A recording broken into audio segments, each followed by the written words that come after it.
Warning, contains spoilers for Edge of Spider-Man number 1. Out of the many Spider-Man variants in the Marvel Universe, Spider-Man Noir is the absolute worst, and separates himself from Peter Parker in one major way.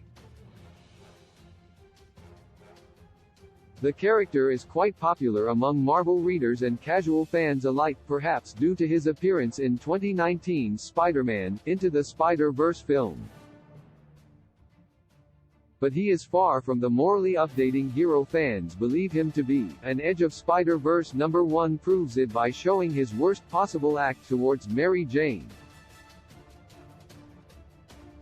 Spider-Man Noir, real name Peter Parker, is a hard-boiled detective living in the 1930s in an alternate universe version of New York. Characterized by his iconic fedora, long trenchcoat, and all-black costume, Spider-Man Noir is a throwback to the narratives of the 30s, especially of hard workers rising up against corrupt bosses and officials, as his Uncle Ben says after fighting in World War I, "If those in power can't be trusted, it's the responsibility of the people to remove them."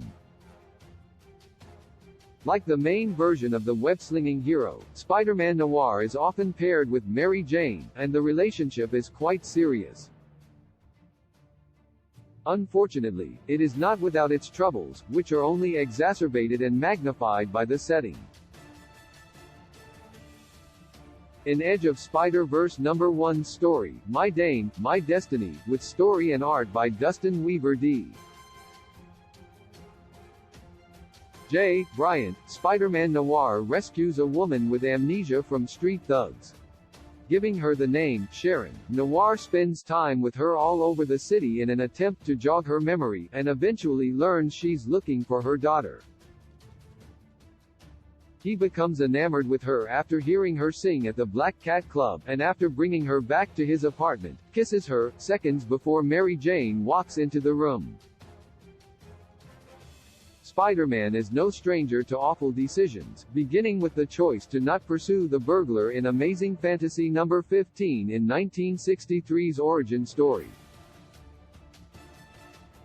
But Spider-Man has also never cheated on Mary Jane, and certainly not in this manner, where Peter has another woman in his own house and him and Mary Jane are clearly in a serious relationship.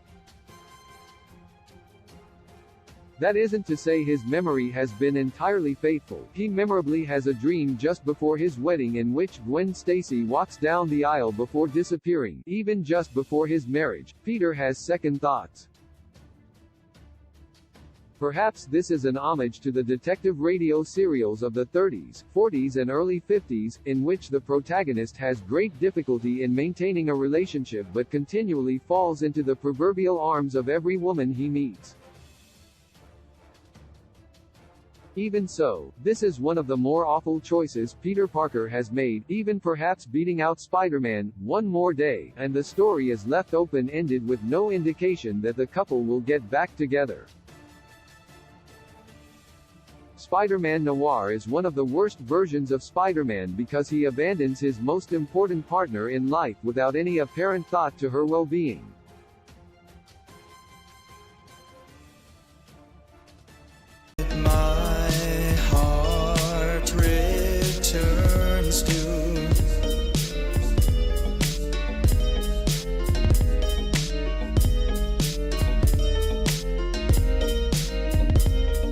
You